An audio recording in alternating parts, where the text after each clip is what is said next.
happen. We're Vermont's platinum dealer for Kohler generators, which means you'll get the highest level of service and value possible. Are you ready for some peace of mind? No money down and 0% financing. What are you waiting for? Call today. Once upon a time, there was a girl who lived with her family in a beautiful house, and she stayed there happily ever after. Call us about Kohler generators here at Brookfield Service in Northfield, 1-866-POWER97, or online at brookfieldservice.com. Northfield Savings Bank is proud to sponsor WDEV at 90. Whether you're a builder, a maker, or a doer, at Northfield Savings Bank, we are proud to be the bank for Vermonters and Vermont businesses. Find out more about us at nsbvt.com. Member FDIC, Equal Housing Lender. The Brady Farkas Show is produced and funded by WDEV and the Radio Vermont Group. We welcome listener feedback. Email your comments to wdev@radiovermont.com.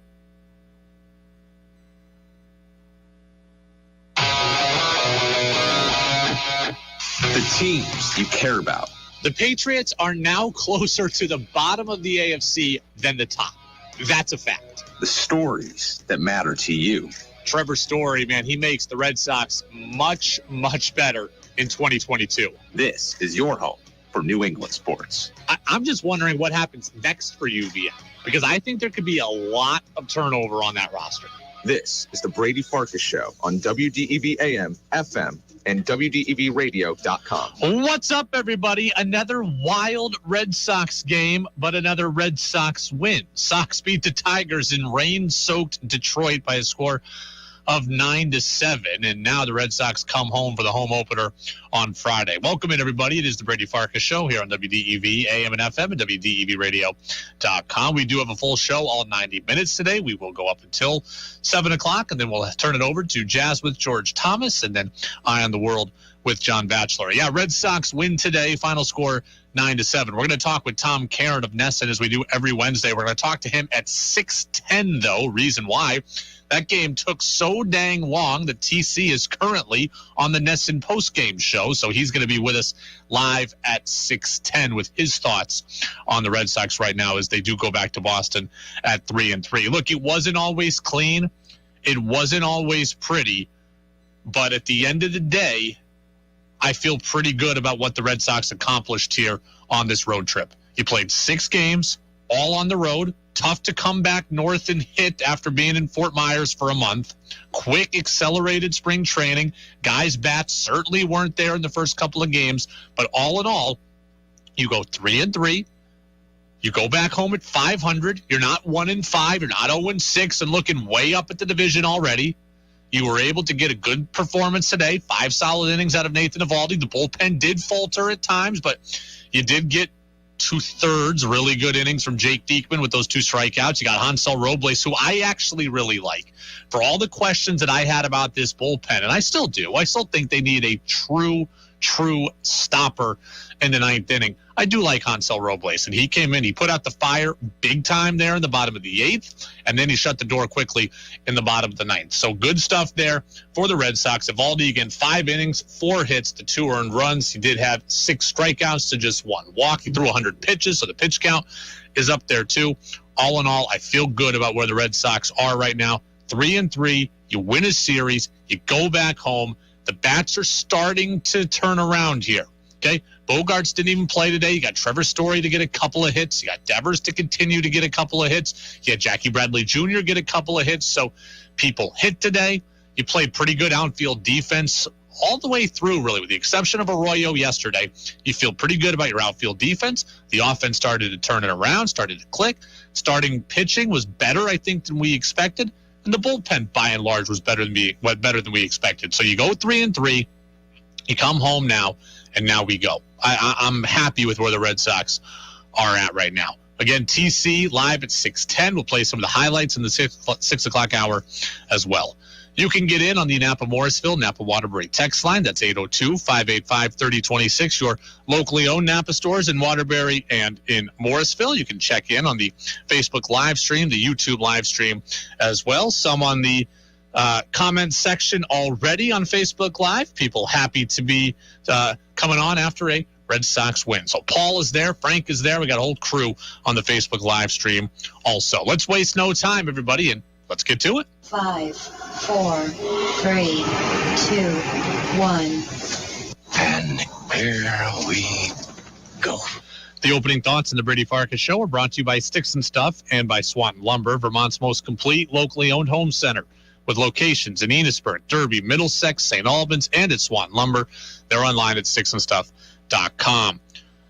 So Red Sox win today. We'll leave the game recap for TC and the highlights for the 6 o'clock hour. Let's get a little more into the Rafael Devers Red Sox contract situation, because we've been trying to figure out exactly what the Red Sox offered Devers, what exactly he turned down, what exactly he wants in the future, and we're getting a little bit more every single day on the Devers and Red Sox situation. And today, Jeff Passan of ESPN was on WEEI in Boston providing a little more clarity. I think the best way to characterize it is like this. The Red Sox are over $200 million, and Rafael Devers wants more than $300 million. And this thing is playing out, guys, in a very, very similar fashion to Mookie Betts. Okay, so what we know now, not all of our questions are answered, but we know at least this. The Red Sox have offered more than $200 million to Devers. Devers' camp wants more than $300 million. Again, not the full picture. We don't know if the Red Sox offered $200 and Devers wants $380. We don't know if the Red Sox offered $270 and Devers wants $301. We don't know exactly what it is. Actually, no, we do know there's at least a $100 million gap. Passan said that on Sunday. So we don't know if it's Red Sox offered $200 and Devers wants $305. We don't know if the Red Sox offered $270 and Devers wants $370. We don't know exactly what the numbers are, but we're starting to get a more clear picture. We know the gap is 100 plus million. That is significant. That's important to know. But I don't think that I begrudge the Red Sox for their offer right now. Look at the situation that they're in. There's 2 years to play with here, so they have some time. They're not bidding against anyone right now because Devers is not a free agent. So my next question is, again, if the Red Sox offered 200, let's just say they offered 215. Given the situation, I don't think that's a terrible starting point. My real question now for Chaim Bloom is whatever your offer is that a hard and fast take it or leave it, we're not going a penny higher, or is that just a starting point for the conversations? Because if they offer Rafael Devers, if they offered him 200 or 215, then like that offer coupled with take that or else is a lot different than, hey, here's a $200 million offer. Come back to us with a number you see fit, and we'll start the negotiations, okay? I don't begrudge whatever the Red Sox offer is if it's a starting point. If it's $215 million and it's take it or leave it, then I'd be mad at the Sox. That's where I still need more information. So Passan says, here's what we can tell you. Red Sox offer is greater than $200 million. Devers' camp wants greater than $300 million. If the Red Sox offer is what it is and they say, look, that's it, no more, then I'd be PO'd at Boston, at the front office, at Sam Kennedy and John Henry and company. If the Red Sox offer is, hey, here's 210, but we certainly are willing to negotiate with you, come back to us here with a number you find more acceptable, then that to me is just how the dance is played. I mean, think about this from regular person standpoints. Think about this for your and my career. Let's just say that you make $40,000 a year. Your employer tells you that you've killed it. You're getting a big time raise. And the number you have in mind is like, hey, you know what? I'd like to make $80,000. I'd like to make double what I make currently. I think I've earned it. I've proven myself. The boss likes me. He told me that I've killed it. I want $80,000. If the boss comes to you and says, look, we're going to offer you a raise, but we're going to give you $60,000, and that's our final offer. We like you. We value you. You've done a good job. We're going to give you $60,000. We will not go a penny higher. Take it or leave it. Well, you'd be pretty ticked at that, I would think, right? If that's how your boss approached this with you. If they said, look, here's $60,000 and I'm not going a penny higher. Take it or leave it. I'm not feeling the love there. I'm not feeling that valued. But if it's $60,000, like, hey, here's 60. You lobby back an offer, and now I'm going to offer 75, and I'm going to go 65, and then we're going to meet at 71. Well, then maybe both sides are happy. You feel like you won a bit. They feel like they won a bit. And now we go on and have a fruitful partnership together. I have to know how these conversations have gone. Did the Red Sox say, this is our offer, you're going to take it, or we're going to move on? Or did they say, here's just a starting offer, slide us back a napkin on the other side of the table with what you want, and we'll continue the conversation? Because if my employer said to me, yeah, we're going to give you $60,000 when I think I'm worth 80 and we're not even going to talk about it, I'd be ticked too. But I don't know exactly how these conversations have gone. I want to know how casual the Red Sox offer was, or was it firm? Because if Devers feels like there's no room left to talk, I get why he'd be ticked. But if there is room left to talk, then I can feel a little more confident. I want to go to the back end of that pass-in cut real quick, by the way. Let me hear the back end of what Passan had to say. This thing is playing out, guys, in a very, very similar fashion to Mookie Betts. I just don't see it that way. I just don't see it that way. I don't think that this is going to play out. Like, it may play out like what happened with Mookie Betts, in that the Red Sox have a really great player. The fan base wants them to keep. They'd like to keep, but ultimately they don't keep for the long term. Like, it may have some of that feel to it, but I don't think we're going to get to that process in the same way. I don't think that Rafael Devers is going to get traded. He may ultimately leave the Red Sox, but I don't believe that the situation will be identical to Mookie Betts, because I don't think that Devers is going to get traded. The move to trade Mookie was more of a necessity, and it made more sense at the time than any trade with Devers would. The Red Sox, for the next 2 years that they have Rafael Devers under team control, they should be World Series contenders.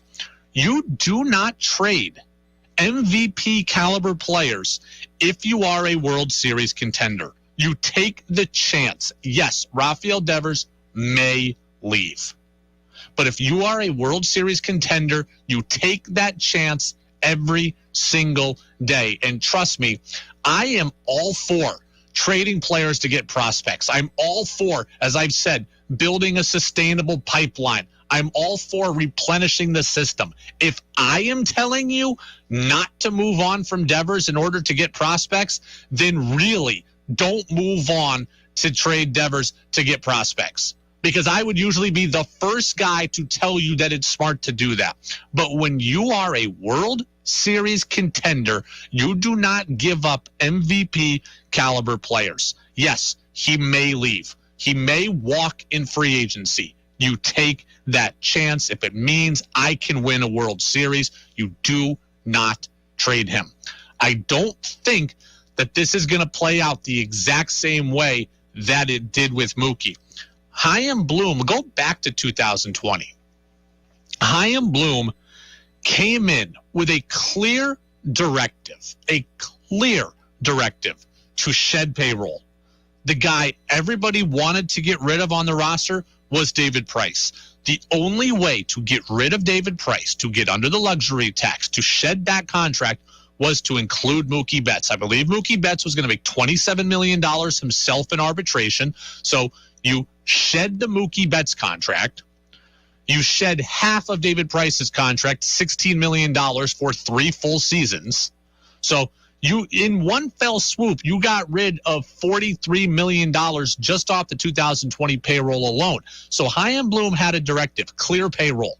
Trade Price, you trade Mookie to make it happen. You weren't going to re-sign Mookie anyways. So that executed that directive that Chaim Bloom had. Now, the David Price contract is going to be done. The Mookie contract is obviously gone. Pedroia's contract is done. Pablo Sandoval's lingering money is gone. Hanley Ramirez's lingering money is gone. The financial worry is not a worry anymore. The Red Sox traded Mookie Betts in large part because of finances. That is why this will not go the same way. Rafael Devers does not need to be traded for finances. He needs to be kept in order to try to win the World Series.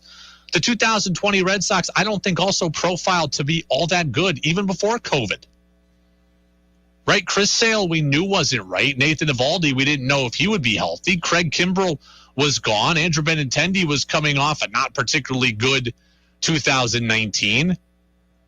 So was it worth holding on to Mookie Betts to maybe contend for a wild card? Probably not, as we go back and look at history. That's not the case here either. With Rafael Devers, the Red Sox should be a World Series contender. So, yes, I see the parallels. There is a really good player who's homegrown that everybody wants you to keep, that you want to keep. And eventually he may not be here. There are parallels. But to say that it's playing out almost exactly like Mookie Betts, I don't buy that. Because Rafael Devers is not going to be traded. This team does not have money issues, is not up against the luxury tax. They've shed a number of big contracts.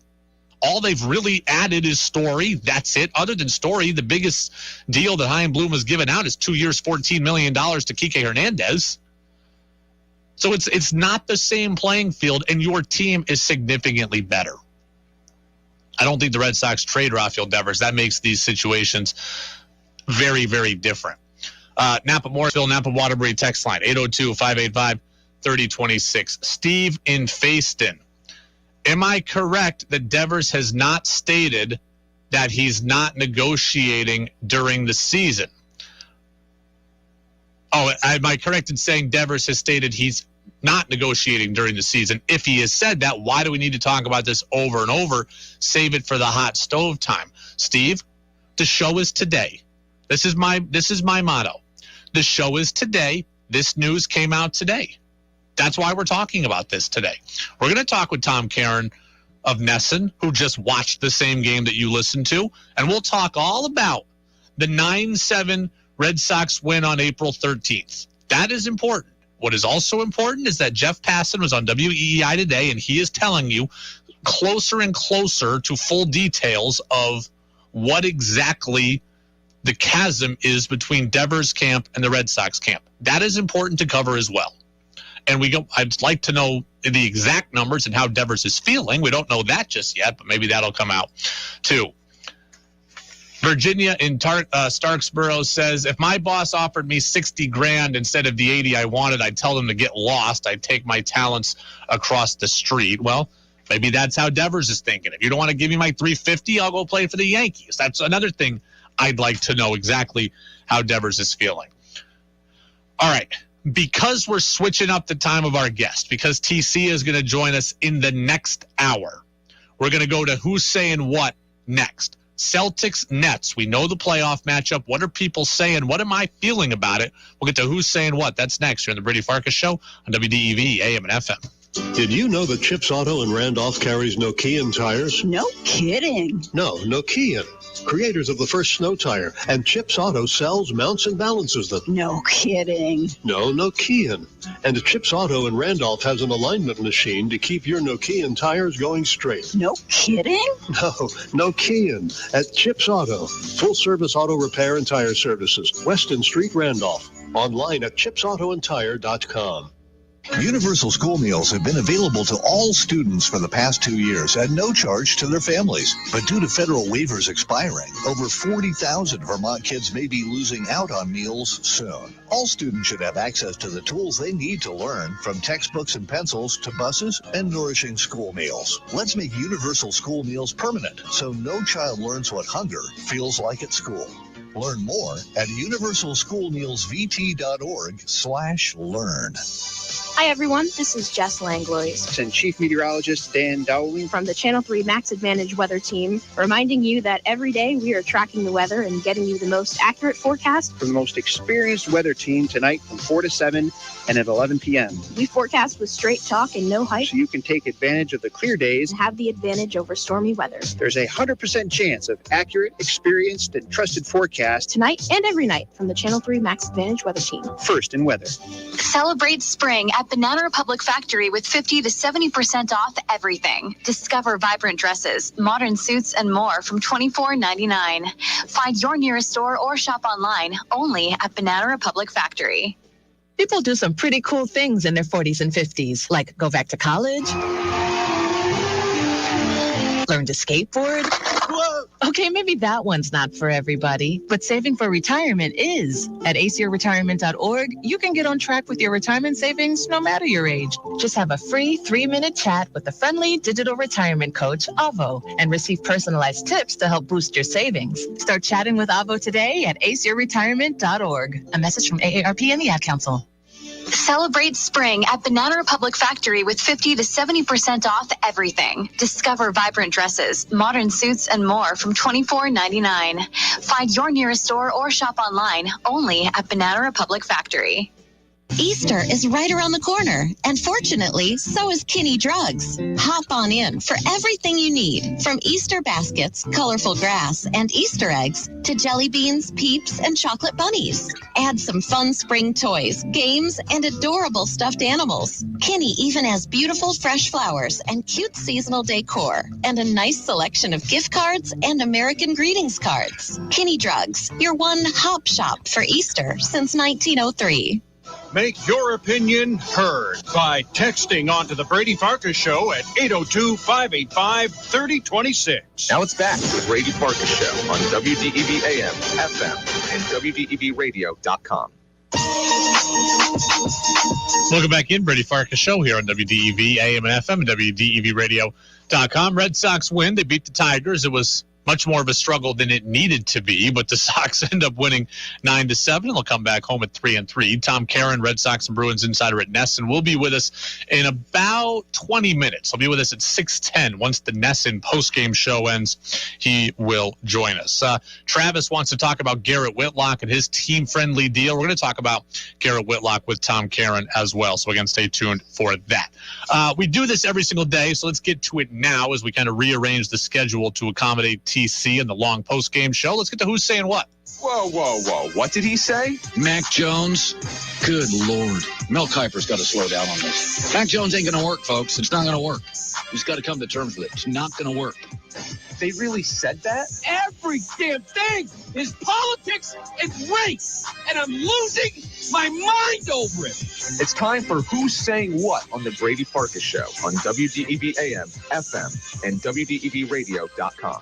Who's Saying What is brought to you by Vermont Laser Wash. That's Central Vermont's home of unlimited car washes. So if you want an unlimited car wash package, it's just $20 a month. If you want just one free car wash just to kind of test the waters, well, just text the word Vermont to the number 30 followed by 400. We now know that the Celtics are going to take on the Brooklyn Nets. The Nets beat the Cavs yesterday in the play-in game. So the series begins Sunday, 3:30 p.m. in Boston with Game 1. And I've got to say, yes, I am worried. I am worried about the Celtics here in this first-round series against Brooklyn. Sue me. I know we're supposed to be in love with the Celtics. I know we're supposed to be in love with what Tatum and Brown have done and how Ime Udoka has handled things in year one and the great turnaround. And I'm impressed by all of that. And I think the Celtics are good, and their defense is excellent. But I am worried about this matchup. The Brooklyn Nets have two incredible all-world players. They have two incredible all-world scorers.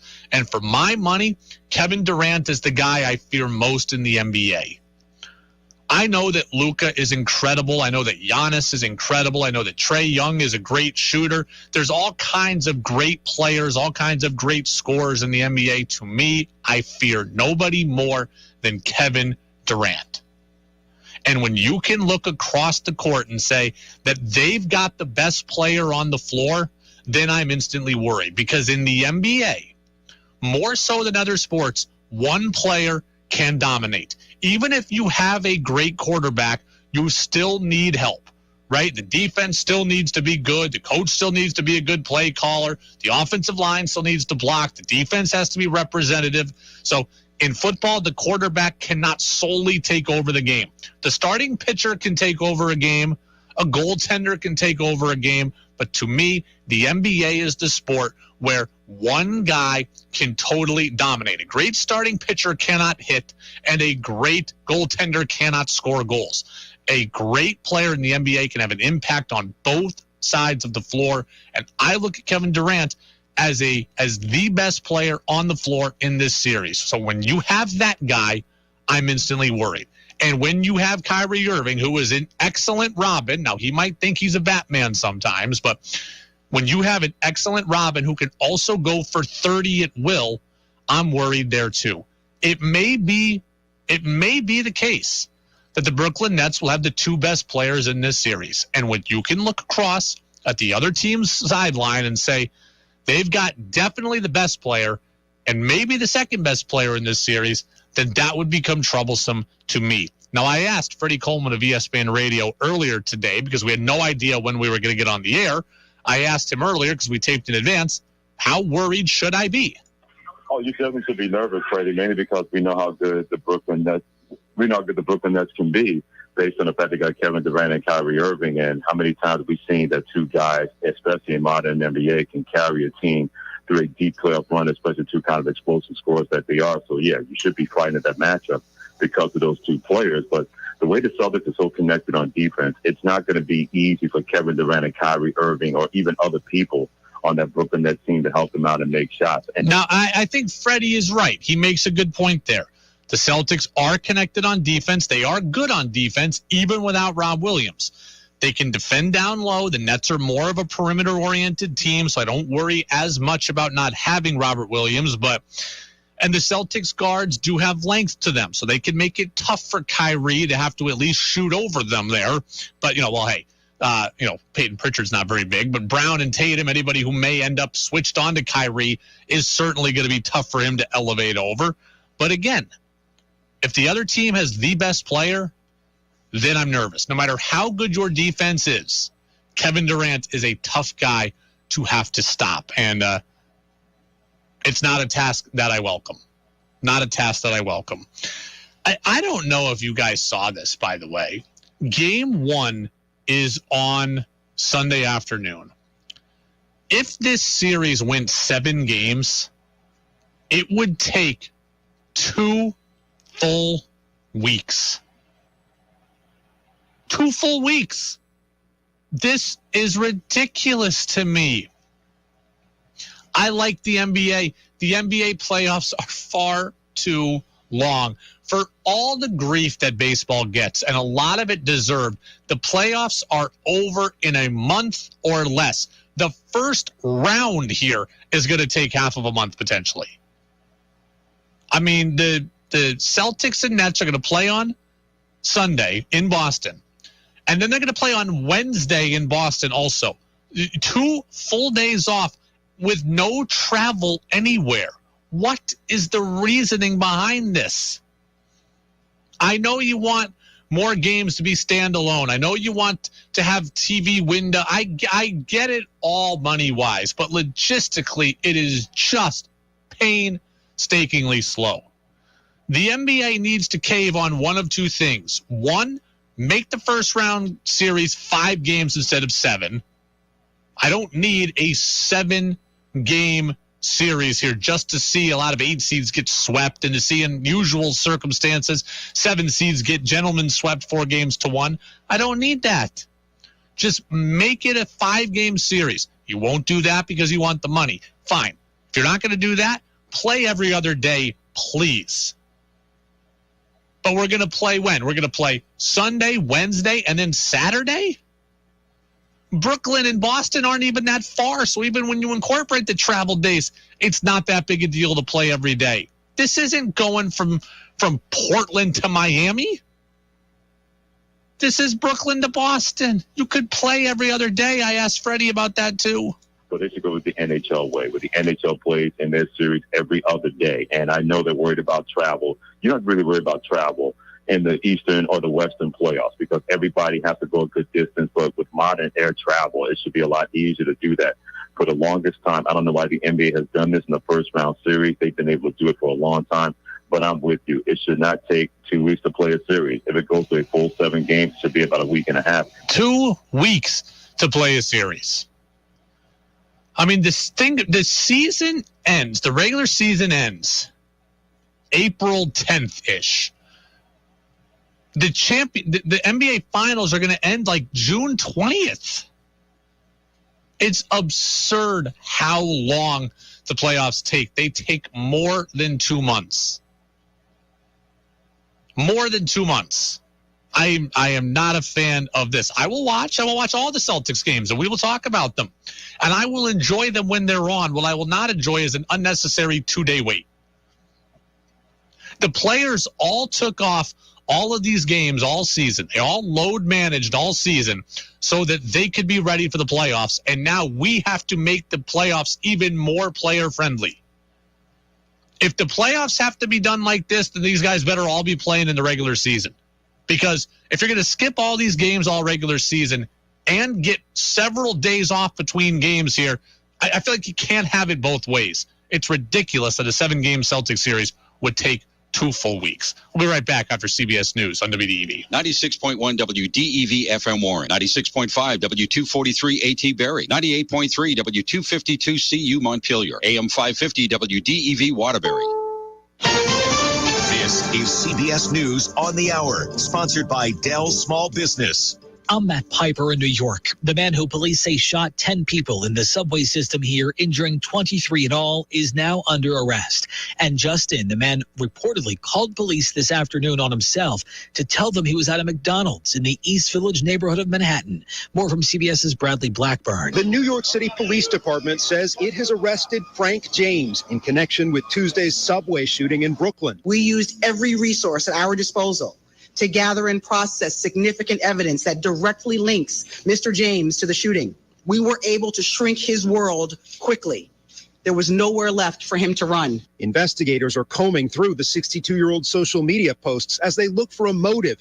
They say the suspect detonated a smoke bomb inside the subway car, then started firing into the crowd. Video out today that shows a struggle between a black man and a police officer in Michigan before that civilian is shot to death. Patrick Lioya was shot on April 4th. Police said he fought with an officer after his car was stopped because of an issue with the license plate. Stop resisting! Video shows the 26-year-old trying to run from the scene and a struggle over the officer's taser. Grand Rapids Police Chief Eric Winstrom, who started his job March 7th, says he met Lioya's father last week and that they both cried. Chief Winstrom says as for the officer involved in the shooting, the officer is on paid leave, stripped of his police powers, pending the outcome of this investigation, which state police are conducting. Jennifer Kuiper, CBS News. Now to the war, the White House announces a new package of military weapons, which will quickly be heading to Ukraine. State Department spokesman Ned Price. We, pursuant to their requests, are providing artillery, armored vehicles, helicopters, unmanned coastal defense vessels, engineering and field support equipment, and other assets that our Ukrainian partners will need to defend themselves. Since the war began, the U.S. has given $2.6 billion to Ukraine. An Oscar winner pleads guilty to forcibly touching a woman in New York. The case stems from a series of incidents in 2018 and 19 in several New York City nightclubs. Cuba Gooding Jr. entered a guilty plea to one of the accusations. He told the judge that he kissed a waitress on the lips without her consent. The plea deal calls for no jail time. Gooding has been accused by more than a dozen women of inappropriate conduct, and he still faces a civil lawsuit by a woman who says he raped her in 2013. Steve Futterman, CBS News. The Library of Congress adds that 1999 Ricky Martin hit and 24 other songs to its National Recording Registry. The Dow gained 344. This is CBS News. Dell Technologies advisors are here with the right Windows PC and tech solutions so you can stop at nothing for your customers. Call an advisor today at 877-ASK-DELL. A start to a simpler experience with Windows 11 Pro. Hi, I'm Yvonne from VSECU, a credit union for everybody in Vermont. I think people will be surprised that VSECU offers loans for more than just new and used cars. We finance all types of recreational vehicles, including bikes. Bicycle commuting is popular in Vermont. Mountain, cargo, or electric bikes. We've developed a special financing program to meet the needs of enthusiasts and conscientious people who'd rather transport themselves with dual pedals. You can rely on VSECU when visiting a car dealership and when you're at a local bike shop. Get pre-approved or just come see us after your purchase and we'll finance your new mode of transportation. Finding ways to empower our members who are contributing to their health, local communities, and the well-being of our environment is just another reason why we exist. Make change simply by banking with VSECU. Let's empower possibilities together at VSECU.com. Federally insured by the NCUA. The Coyote DK10 Series tractors available at Pete's Equipment Sales and Rentals. Comfortable, functional, and powerful. The Coyote DK10 Series tractor is ready for any job that requires a durable compact tractor, ranging from 45 to 55 horsepower, lift capacity of 2,600 pounds, and featuring impressive options and features like a push-button hydraulic independent PTO and single-piece hood that lets you check service points with ease. The Coyote DK10 Series tractor from Pete's Equipment Sales and Rentals, Brooklyn Street, Morrisville, and at Pete'sEquipmentVT.com. Thomas Rich Company has been serving the Northeast since 1979 through auctions and liquidation sales. Real estate auctions include hardwood properties, commercial condos in Woodstock, and more. Online auctions include a 1965 Chevy Corvair, a Fender guitar amp collection, fine art, household items, woodworking machinery, and more. This week's public auto auction is Friday at 9 a.m. in Williston. Downsizing or have surplus equipment? The Thomas Rich Company auctioneers can help you say sold. Visit thcauction.com to see all of our upcoming auctions or call 802-888-4662. Want Brady to hear your opinion on the sports stories of the day? Text in at 802-585-3026. Now it's back to the Brady Farkas Show on WDEV AM, FM, and WDEVradio.com.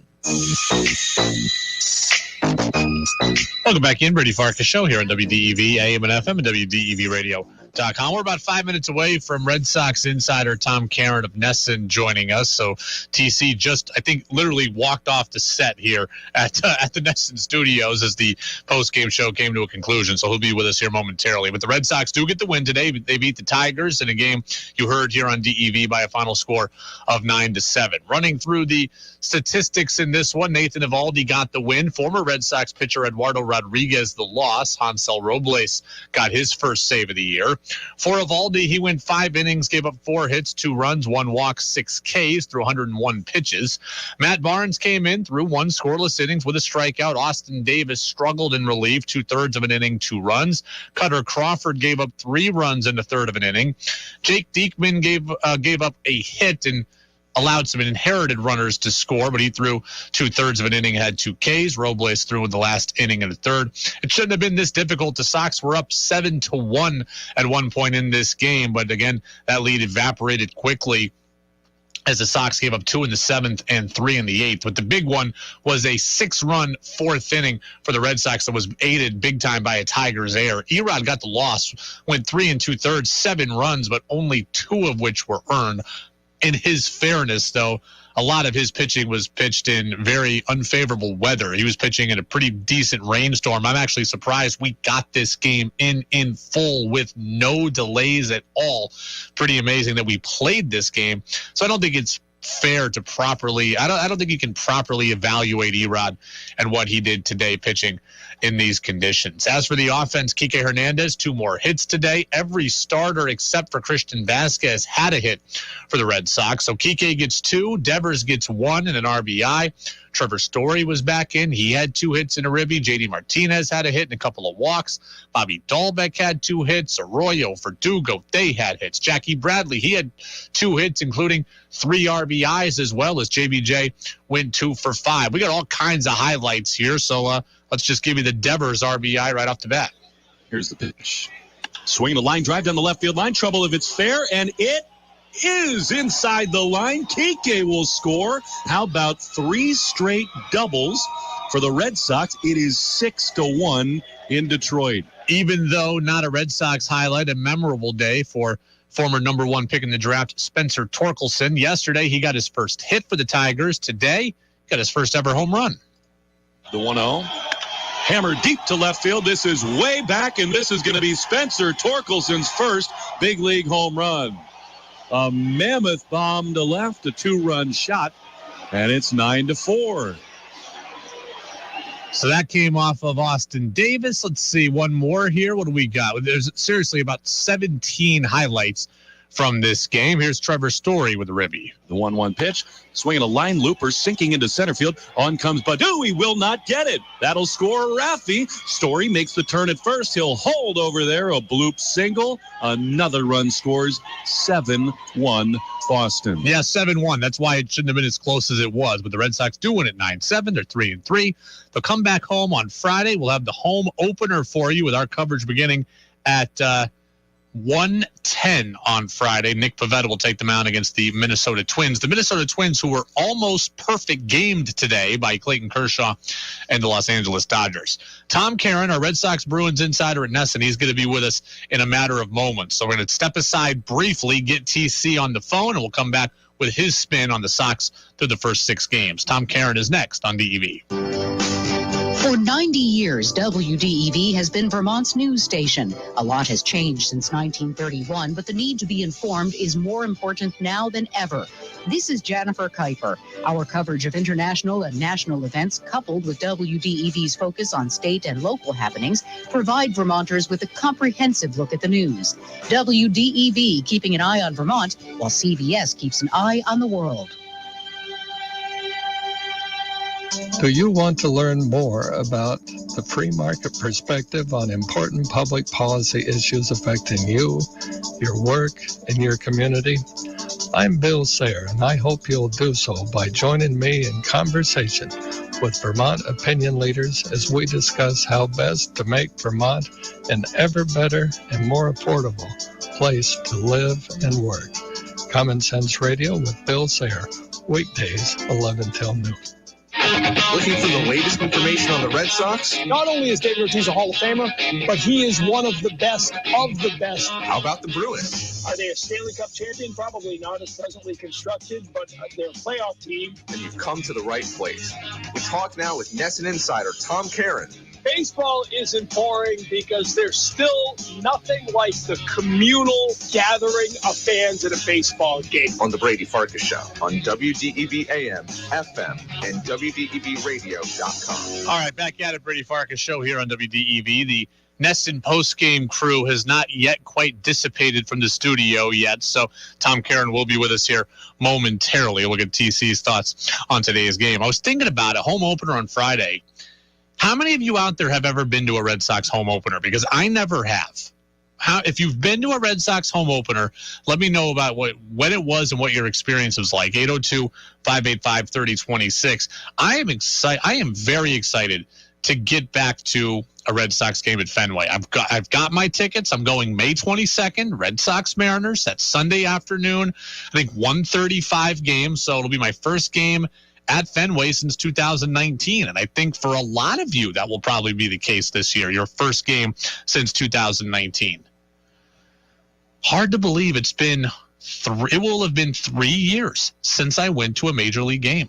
I cannot believe it. Now, I went to a Patriots game this past season, that Patriots-Jaguars game, but beyond that, I have not been to a pro sporting event since before the pandemic. And in some ways, the pandemic feels like it's lasted forever, and in some ways, it feels like it was just yesterday. I was at a Fenway game for the Red Sox, but fact is I wasn't. So I think that game I'm going to is May 22nd. How many of you are already knowing which Red Sox games you're going to? A lot of you are going to try to win our Fairness to Fans contest, by the way. Remember, Fairness to Fans, you can sign up for and try to qualify and win. We give tickets away to a bunch of games throughout the season, and we send a lot of our listeners to great seats at Fenway. So I'm pumped for another season of Fairness to Fans. Last year, I got a chance to see how that worked for the first time.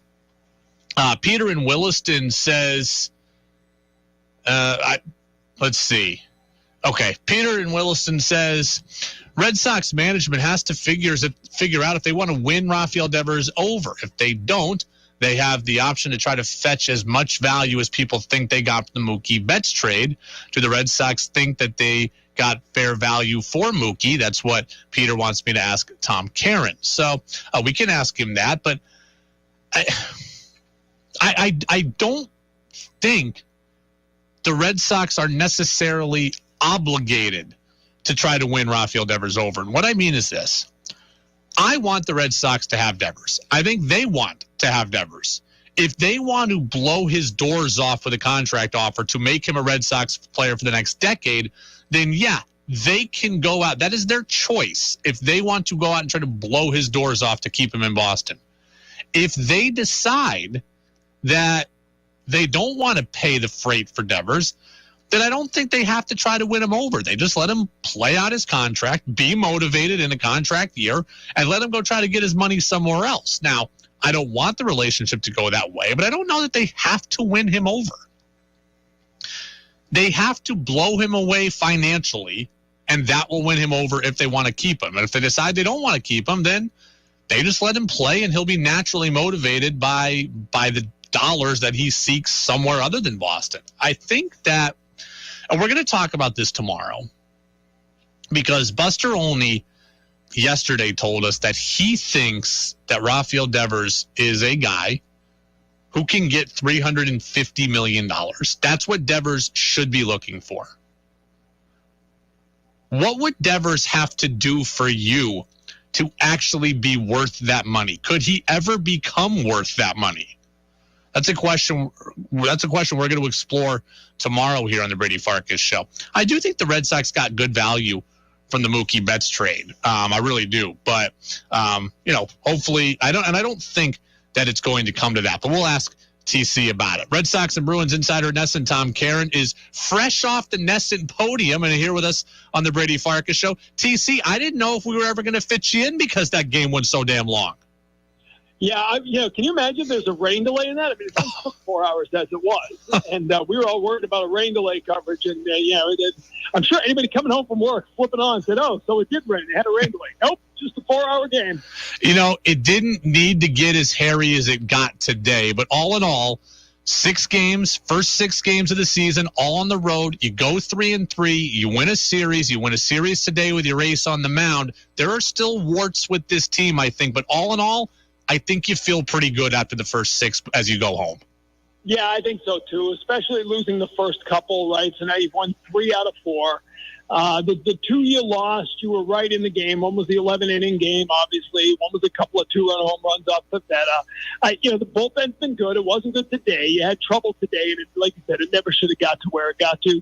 But this is, the last 2 days have just, to me, it's really been all about relaxing because the offense we expected has started to show itself.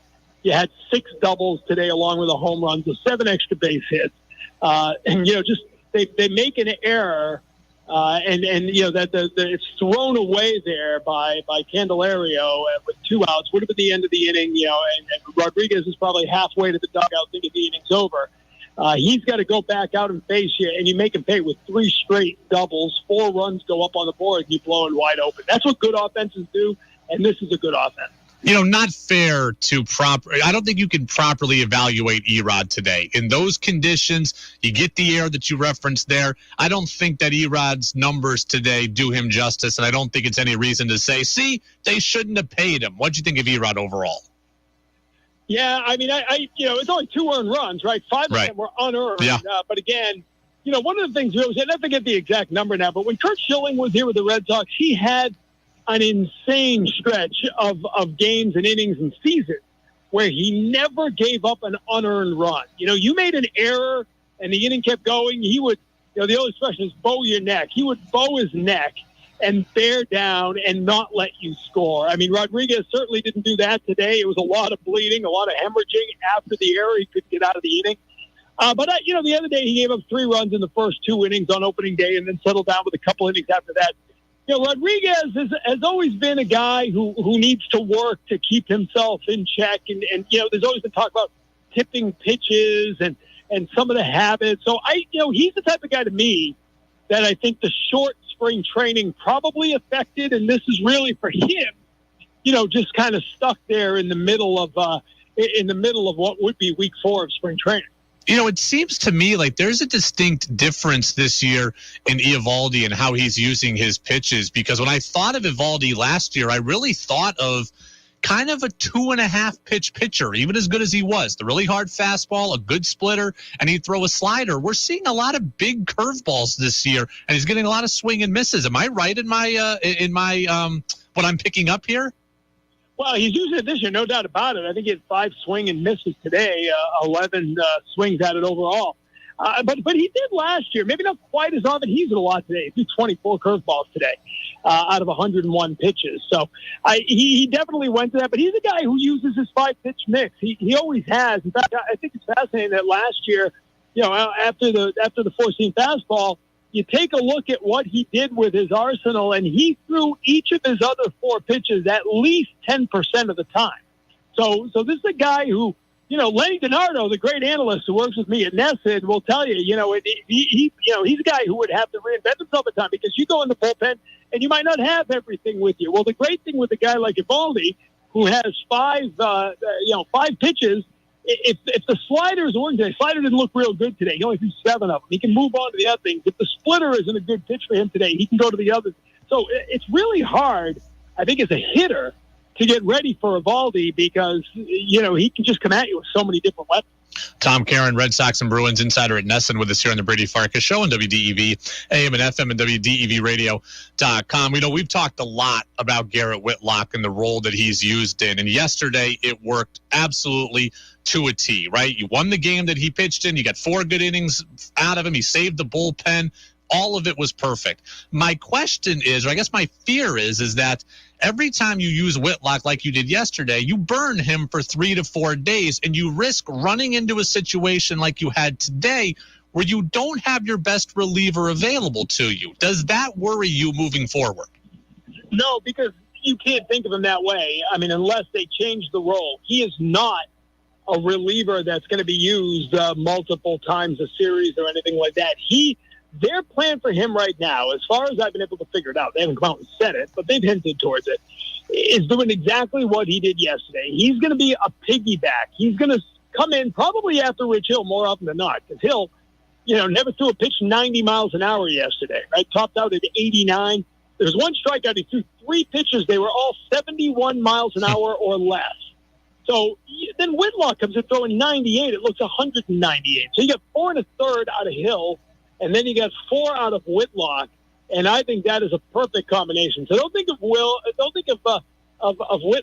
as a reliever right now. Think of him as half a starter, because that's what he's going to do. He's going to come in, and if he can, they're going to get 4 innings out of him and tie down a game and move on and hope the bullpen can work the other games. I think it was Will Fleming on the radio side today who called Hansel Robles kind of a tightrope act at times. But even given that, I actually like him the best of all the Red Sox reliever options late in game. What do you think of Robles kind of ascending maybe to that closer role? Yeah, he's got closer stuff, and he's been a closer in the past. He fights bouts of wildness. Tightrope is a good one. If you remember way back, those of us old enough to remember, Earl Weaver used to be the manager of the Orioles, obviously, and I think it was Mike Stenhouse was his reliever, and they called him Full Peck Stenhouse because Weaver would smoke a full pack of cigarettes in the 9th inning because he was so nervous about his closer. And Robles will give you a little bit of that because he will get wild. He will give up some hard contact, but he's relentless with the fastball. He's got the velocity. So I'm with you. He's got the makeup. Barnes has looked pretty good. He's had 2 outings now. They've worked on some things, trying to get his velocity back, and he looks good. Can he slide in and take it? I mean, he did the first half last year, and I think he'll be in the mix closing before it's all said and done. The Jeff Passan report today on ESPN, or I guess on WEEI today, ESPN over the weekend, says that the Red Sox endeavors are more than $100 million apart, and it says that the Red Sox are above $200 million, and Devers' camp wants above $300 million. I guess, do you think that these negotiations are in a place where, they're in a good place overall with their relationship, or does it feel like there's some animosity here? Well, I know that Passan said that it's feeling like the way Mookie Betts' situation started. The only thing I think is different is that you've got 2 years now. You've still got an off season with Devers. So I don't know. I mean, but part of what you're buying out, if you did it now, were 2 years of arbitration, right? And his salary is going to be limited by arbitration. So it's going to have to go up if you try to sign him again this offseason, because now he's done a 1 year of arbitration. And so I would hope that they get to the point. I mean, he's 25 years old. He's one of the best hitters in baseball. His defense is improving. It's going to cost you hundreds of millions of dollars, but you got to sign this guy. I also think that I heard a good point. I think it was Will Fleming again, that if Chaim Bloom had been here 5 years ago, we never would have gotten to this place. That they would have done a Wander Franco, Fernando Tatis, Ronald Acuna, Garrett Whitlock type deal where they lock him up way earlier than they have to. Do you think that would have been the case, or is that just revisionist history? No, I think there's a real good chance of that, because that's the Tampa Bay way, and that's what Bloom has been a part of. And you saw with the Whitlock deal that you can get team-friendly deals that still put a ton of money in the pockets of these guys. You buy out the arbitration, you buy out a year or two of free agency, you go up on the club options on the back end, so you keep them if you want. I think they should have done that deal quite some time ago with Devers. But Dave Dombrowski wasn't that type of operator at all. And Bloom hasn't really had the chance to be here early enough to do that. It'll be interesting to see as the Cossases of the world come up, right? As you see the young stars, Meyer down the road and Nick York. Do they lock those guys up quickly? Because it seems to be the smart thing to do now in Major League Baseball. All right, one Sox question, one Bruins question, then I'll get you out of here. One last one on Devers. And I heard Passan also say it feels like the Mookie Betts thing. And fine, maybe you get to the same result where Devers isn't ultimately here. But where I think the situation is really different is that I don't see any way that Devers gets traded, right? Like it's a way different landscape in 2020 with the Red Sox than there is now. There's not the financial issues that were here in 2020. And this Red Sox team is a World Series contender where that one wasn't. I think you play with Devers no matter what and just risk losing him in free agency before you trade him, right? Yeah, I don't know. That's a tough one. You hate losing a player that good, and we'll see what happens here with Bogaerts. I think that'll be a good telltale, right? How if he walks off in the distance and they don't really even come close to getting something done after the season. I can't imagine they're going to trade Bogaerts this year because, like you said, they are a team that thinks they can win, and sometimes you do got to ride them. But if I'm sitting here talking to you, Brady, in 2 years, and they have lost both Xander Bogaerts and Rafael Devers and gotten nothing in return, I mean, that's the kind of stuff that can set a franchise back a long time. So I'm not sure that's true. All right, Bruins lose to the Blues yesterday. Bruce Cassidy, I forget what his exact word was, but he said that he had seen this team in November and not seen it for a while. He wasn't real enthused is the word I'm looking for about yesterday. No, he wasn't, nor should he be. I mean, we've seen this pop up a little bit now, right? A couple of ugly losses there to go along with big wins. The consistency is what you had really liked February into March. And now you're getting a little bit of up and down. It's a scary time to be doing that. They've dealt with some injuries. I mean, we know that. And they haven't been 100%, but nobody is this time of year. And I like that Bruce Cassidy is willing to call guys out, call his team out when things are going like that. So we'll see. I mean, it's going to be put up a shut-up time soon here because it's shaping up to be a really interesting start to the playoffs. And they've made their moves. They've just got to find the consistency that they've been lacking. Tom Caron, Red Sox and Bruins insider at NESN, just got off the set of the NESN Red Sox postgame show and made time for us. So, TC, appreciate it. Go loosen the tie, get some dinner, and we'll talk to you in 7 days. Sounds like a plan. Home opener on Friday, 12 o'clock, pregame coverage on NESN. Don't forget our spanking new studio. It's going to be a lot of fun. Check it out. Well, look, by the way, you guys have been on point early in the season. I think I have always loved Eck. Eck has been awesome. The studio stuff has been awesome that you guys have done. Kudos on the first week of coverage. Thank you. I appreciate that. It's really, I don't know about you. I just think it's a fun team this year to cover because there are awards. But there's potential here to really do something, and the AL Beast is so deep that these divisional games are going to be huge. You got Toronto on the back end of this homestand. Those are massive games, with April. So I think it's a really fun team to cover. Well, TC, next week we'll talk to you. Appreciate it. Thanks, Brady. All right, there goes Tom Caron, our Red Sox and Bruins insider over at Nesson. This is a fun team. Got a lot of good stuff there from TC. Now, we're going to have to cut it up here in the commercial breaks. We'll probably react to a lot of what TC had to say tomorrow, just the nature of the time we got the interview done. So we will talk about what TC had to say. Interesting point, right? Like I said earlier in the show, you play with Devers and risk just losing him in free agency if you're a World Series contender. He is right, though.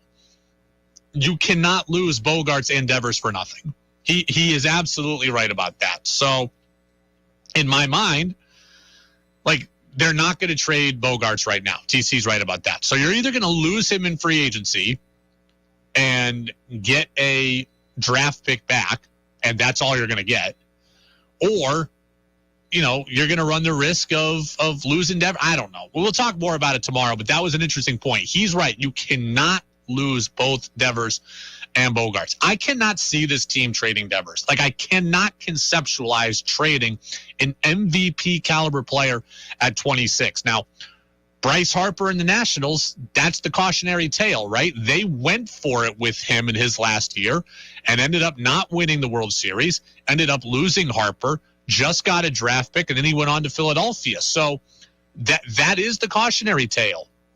But, man, I think this Red Sox team is too good to just pull the plug.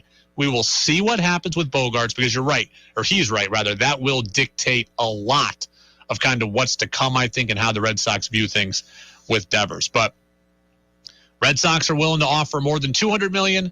Devers camp wants more than $300 million. We'll talk more about the finances with Devers tomorrow, play off what TC had to say, and also our stuff with Buster Olney from yesterday. So appreciate Tom Caron for making time for us. And when the show is over, the full interview will be available on the Brady Farkas Show podcast channel. Okay, well, I want to go to something local here on the other side of the commercial break. Maybe in the 5+ years that I've been doing sports radio in the state of Vermont, this may be the most ludicrous local sports story that I have ever seen. In the 5 years I've been here, this may be the most ludicrous local sports story yet. Did you hear what's going on with the Vermont Lake Monsters? If you didn't, you need to, and hopefully you're as outraged as I am. That's next on DEV. WDEV at 90 is underwritten by Northfield Savings Bank. They're the bank of you and everything you do at nsbvt.com. Member FDIC, equal housing lender. Celebrating 90 years. WDEV. Hi, everyone. This is Jess Langlois. And Chief Meteorologist Dan Dowling from the Channel 3 Max Advantage Weather Team, reminding you that every day we are tracking the weather and getting you the most accurate forecast. From the most experienced weather team tonight from 4 to 7 and at 11 p.m. We forecast with straight talk and no hype. So you can take advantage of the clear days and have the advantage over stormy weather. There's a 100% chance of accurate, experienced, and trusted forecast tonight and every night from the Channel 3 Max Advantage Weather Team. First in weather. WDEV at 90 is brought to you in part by New England Municipal Resource Center, NEMRIC, proudly supporting local government, local businesses, and WDEV. Hi, my name is Mark Patterson, and I work as a personal care attendant at Central Vermont Home Health and Hospice. I've worked at Home Health for 16 years. What I love about my job is that it actually matters to someone besides myself that I show up, and that I make people's lives better. I know at the end of the day, my time is not wasted. CVHHH is hiring personal care attendants to support private care clients at home. In this role, you will bring positive social interaction, warmth, and emotional support to your clients at home. You will ensure your clients' comfort and safety by providing support with essential tasks like light housekeeping and laundry, meal preparation, cooking, and health with personal care. At Home Health, you will join a supportive and close-knit team of personal care attendants and have the support of your supervisor. You will also have day-to-day support from the team scheduler, case managers, and client care coordinator. Wages start at $15 an hour. Join me and make a difference in the Central Vermont community. Learn more and apply at cvhhh.org. Benjamin Moore paints offer long-lasting protection, beauty, and will enhance the value of your home. This is Dean Shedd at the Country Home Center. We only sell premium products, and we only offer premium service. The two go hand in hand. For years, we've chosen Benjamin Moore paint as our premium paint line. Professional painters also choose Benjamin Moore paints for the best results. Come see all the amazing colors and products in our Benjamin Moore paint department at the Country Home Center, junctions of Route 15 and 100, Morrisville, Vermont, or online at countryhomecenter.net. Building materials are hard to find, but Cleveland Cedar Products in Wolcott has red cedar and hemlock clapboards, cedar shakes and shingles. Cleveland Cedar has a great variety of trim boards as well. No one will beat Cleveland Cedar Products' freestanding prices or quality. Family-owned Cleveland Cedar Products has over 30 years of siding experience. Talk to the experts. Cleveland Cedar Products, 3 miles west of Wolcott Village on Route 15 and online at cedarguy.com. The Brady Farkas Show now has an interactive text line, so reach out now at 802-585-3026. Now it's back to the Brady Farkas Show on WDEV AM, FM, and WDEVradio.com.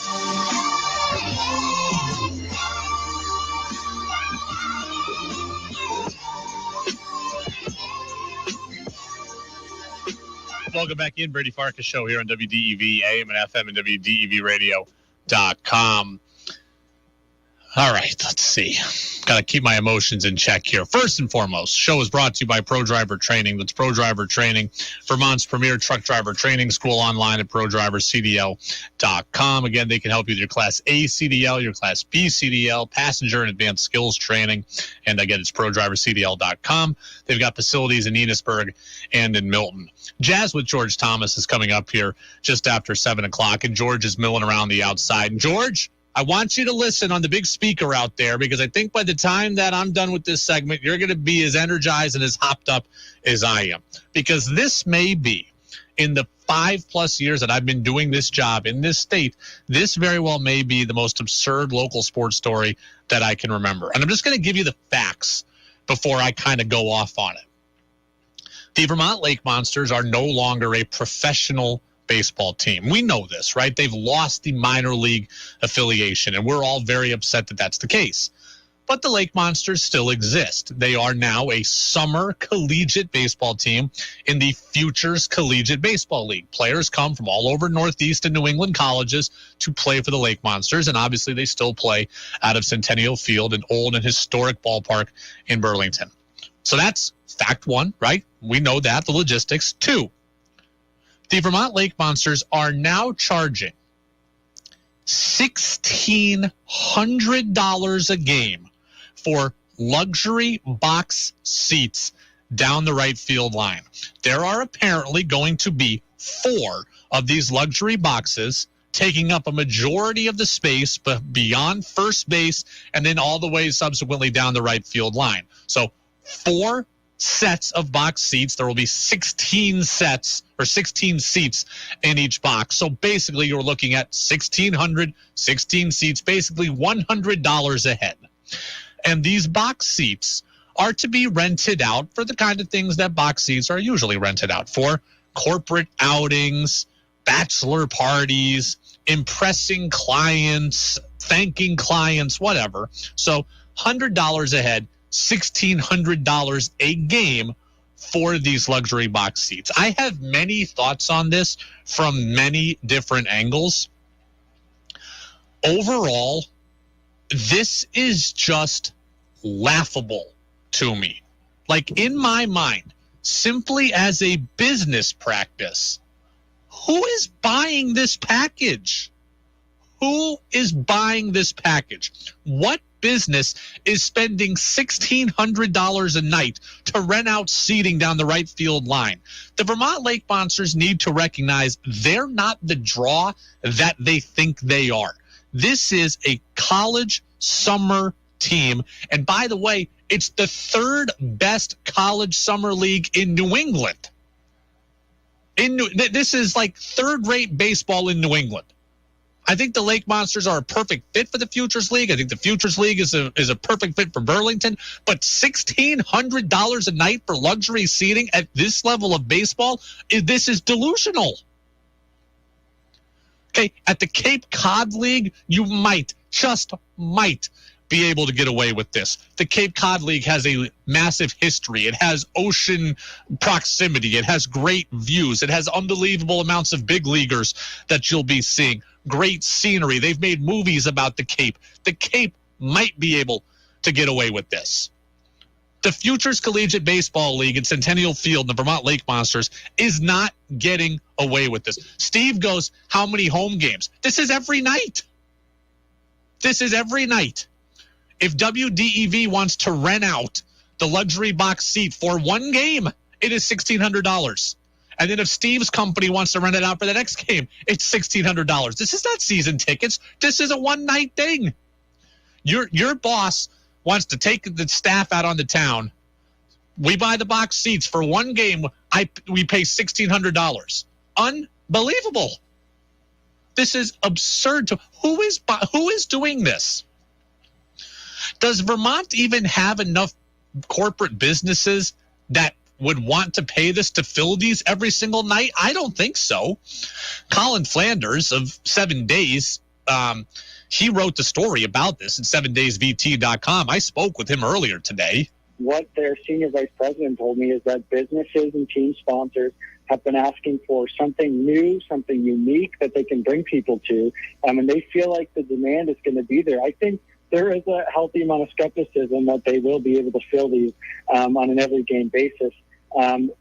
I think you just have to remember, we're in Vermont. It's not like there are a lot of major corporations that are trying to woo clients every other day. So, I mean, right there, that's exactly what Colin just said. You've got 4 luxury boxes, right? So you've basically got 65-plus seats to fill in these box seats every single night. Can enough businesses fill out 65 seats every single night? I don't think so. This feels to me from a business standpoint like it's going to be an absolute flop. If I can afford $100 a head as a thank you, I'm taking you all out to a nice steak dinner. I'm not taking you to watch this level of baseball. If I want to impress a client and I'm willing to drop $100 a head, I'm taking you out to a beautiful steak dinner. I'm taking you out to a seafood dinner on the Burlington waterfront. I'm taking you for a tour of the Capitol and we're eating downtown in Montpelier. I'm not taking you to a Lake Monsters game for a burger and a hot dog and a soda for $100 a head. Like, I got engaged recently. You all know this. My bachelor party, it would be fun to go to a Lake Monsters game under normal circumstances, right? Pay $10, get hammered, and then take an Uber home. I could just do that. I don't need a luxury box seat. If I had $100 a head for my bachelor party, you know what we'd do? We'd go to Boston. We'd pile a bunch of people into a hotel room to save money. We'd drink Bud Light out of the can in the hotel room. We'd Uber to Fenway. We'd buy awful seats there for $20, and we'd crush hot dogs and sodas at Fenway. This is what we would be doing. $100 a head, $1,600 a night for Lake Monster tickets for third-rate college baseball. This is business-wise. Who is doing this? Who is doing this? Steve wants to know exactly how many home games the Lake Monsters get. Why do I think it's like 30 home games? I'm trying to remember the exact number. It's like 30-plus home games, and then the playoffs and stuff. So Steve thinks they might actually sell. I don't think so. I do not think that this is going to sell. So from a business standpoint, let's continue on. What does your $100 a night get you? Basically, if you're paying $100 a head, what exactly are you getting for these people you're trying to impress? You're getting the following. A starter food package that includes pizza, hot dogs, burger, and salad. So I can get a dinner, basically. But let's see. Let's do the math here.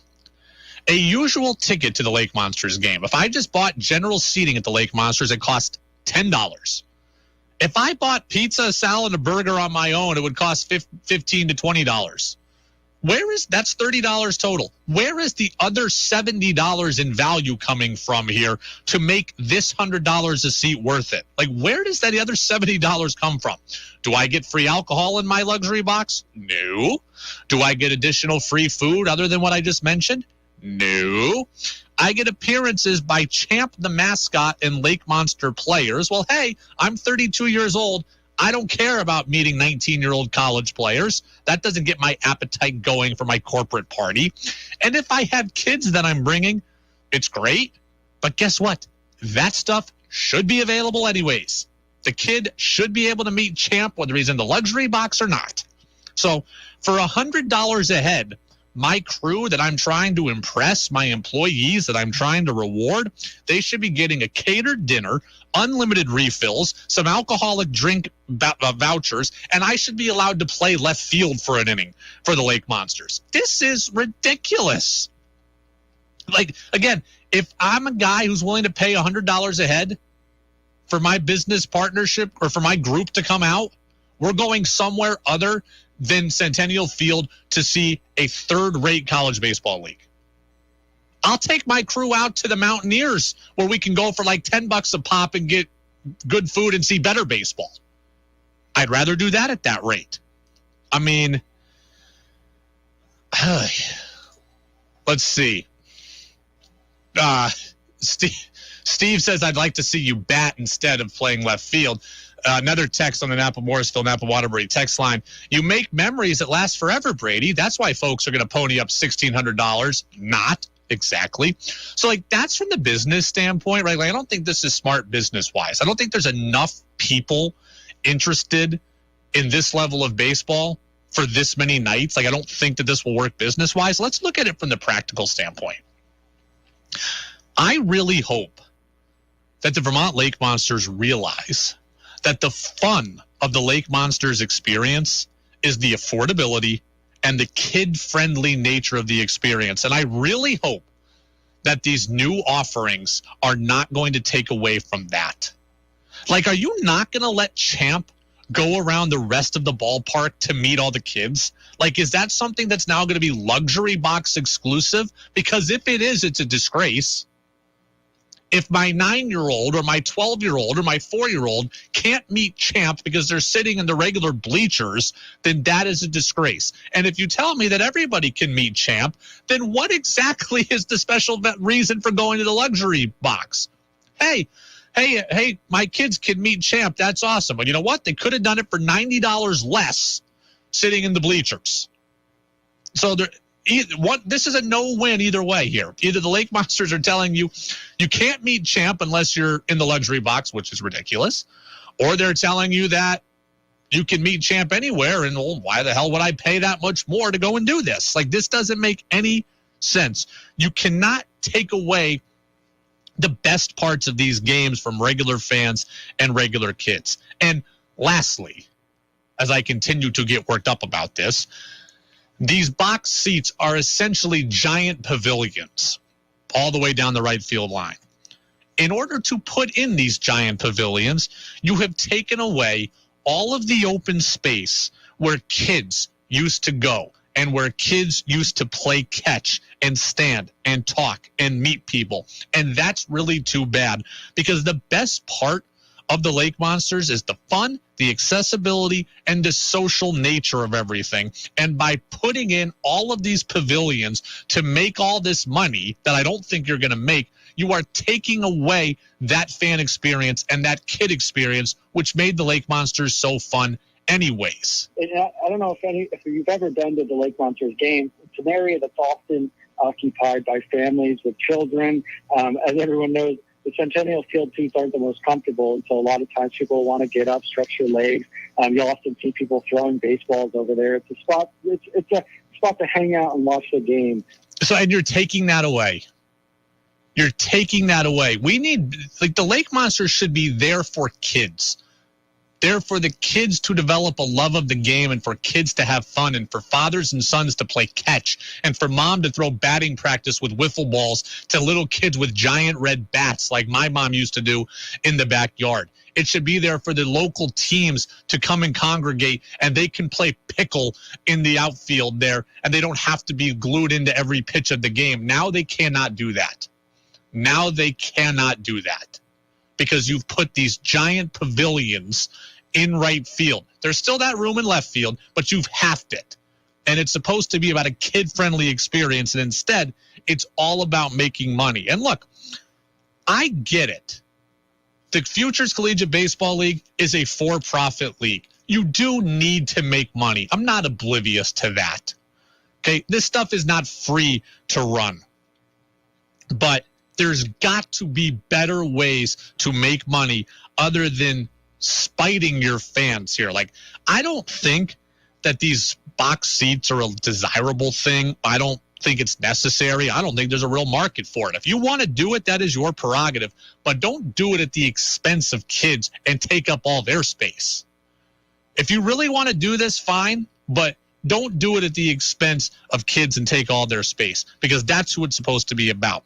I mean, there's got to be better ways to make money. Get different salespeople, better salespeople, more salespeople, sell more advertising, sell more merchandise. Raise your price of a sweatshirt by $3. I don't know, but there's got to be a better way than this, than taking away the fan experience or limiting the fan experience. This is mid-level summer college baseball, and you're trying to get people to spend $1,600 a night. Who exactly is going to do that?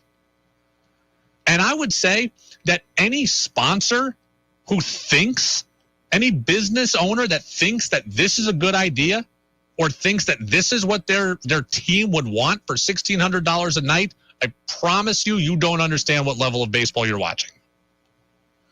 If the boss to me said, hey, Brady, I got $1,600 here. That's in our team budget. We got $100 a person. What do you want to do? I promise you, Burlington Waterfront, nice steak and seafood dinner, couple of drink vouchers, and we'll be good.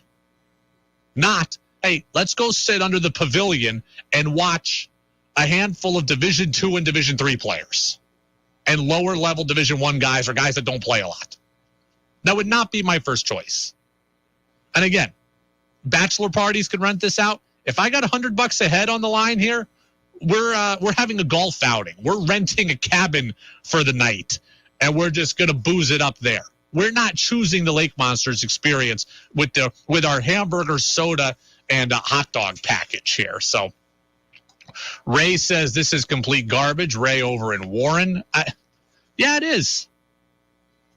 The Lake Monsters need to realize what they are. They are a cool draw for young kids that want to grow the game. They are a cool draw for young families that want something fun and different to do. And they are a cool draw for local teams to congregate, learn the game, meet the players, and fall in love with the game. That is what the Lake Monsters experience should be about. It should not be about, let's try to extort $1,600 from people who don't know that what they're watching is not worth $1,600. Yeah, this is Bush League. What the Lake Monsters are doing with luxury boxes is taking away from the true fan experience. I agree with that. Again, you're cutting off all of the access that kids would have to play and meet. Ray says bowling is cheaper. Yeah, right. Bowling is cheaper. If the boss said to me, Brady, $100, we're going to go bowling. We get 3 games. We get free shoes. You get a whole pizza to yourself. You get 3 beers. Okay, that's more fun. I'm in. All right, we have like 2 minutes left on the other side of this commercial break, but I had to get the Lake Monsters story in. We'll play back some of the highlights from the Red Sox game. Sox beat the Tigers. That's next on DEV. Hi, everyone. This is Jess Langlois And Chief Meteorologist Dan Dowling from the Channel 3 Max Advantage Weather Team, reminding you that every day we are tracking the weather and getting you the most accurate forecast. For the most experienced weather team tonight from 4 to 7 and at 11 p.m. We forecast with straight talk and no hype, so you can take advantage of the clear days and have the advantage over stormy weather. There's a 100% chance of accurate, experienced, and trusted forecast tonight and every night from the Channel 3 Max Advantage Weather Team. First in weather. Hi, my name's Mark Patterson, and I work as a personal care attendant at Central Vermont Home Health and Hospice. I've worked at Home Health for 16 years. What I love about my job is that it actually matters to someone besides myself that I show up, and that I make people's lives better. I know at the end of the day, my time is not wasted. CVHHH is hiring personal care attendants to support private care clients at home. In this role, you will bring positive social interaction, warmth, and emotional support to your clients at home. You will ensure your clients' comfort and safety by providing support with essential tasks like light housekeeping and laundry, meal preparation, cooking, and help with personal care. At Home Health, you will join a supportive and close-knit team of personal care attendants and have the support of your supervisor. You will also have day-to-day support from the team scheduler, case managers, and client care coordinator. Wages start at $15 an hour. Join me and make a difference in the Central Vermont community. Learn more and apply at cvhhh.org. Why will you choose Vermont Tech? Maybe because it ranks #1 in Vermont for return on college investment. This is according to the Georgetown University Center on Education and the Workforce. Their study quantified the value of an education in the short and long term. According to the study, the ROI comes from your college investment and your future income potential. For Vermont Tech, that nets out to a 10-year, 15-year, and 20-year value that is the highest in the state. And Vermont Tech's 10-year ROI is comparable to colleges like Virginia Tech, Caltech, and Georgia Tech. Our programs and employment placement rates, historically at or near 100%, translate into long-term earning potential for your future. So, is college worth it? At Vermont Tech, it definitely is. Find out more about Vermont Tech, now with safety protocols for on-campus tours. Register today for the Randolph campus or the Williston campus open house at vtc.edu. Small college, big outcomes. vtc.edu. What do people mean when they talk about energy independence? I'm Tara from Green Mountain Solar, and as a Vermonter myself, I know that we're looking to take control of our energy usage, get rid of electric bills that fluctuate month to month, and gain more freedom from the utilities. That's why our customers go solar. Solar is a reliable investment in your energy future. With Green Mountain Solar, you own your power. And with competitive financing options, you can keep upfront costs low. For the ultimate in energy independence, talk to a solar advisor about our battery backup systems. There's no better peace of mind, and you get to use more of your home-produced power right on site. Best of all, when you pick Green Mountain Solar, you get a team that's dedicated to make it easy for you. We handle all the paperwork, permitting, and scheduling. All of it. Get started with your free site visit by visiting greenmtnsolar.com. That's greenmtnsolar.com. Think you know sports better than Brady does? Text in with your thoughts at 802-585-3026. Now it's back to the Brady Farkas Show on WDEV AM, FM, and WDEVradio.com. All right, we don't have much time left. I went way over on that Lake Monsters segment. Red Sox win today. They beat the Tigers by a score of 9-7. A couple of highlights from that game before we get out of here. Kike Hernandez got going again today offensively. The 1-0 pitch. Swing and a drive into left field. Is this high enough? Meadows is turned around. He leaps. He can't get it. This one's off the wall.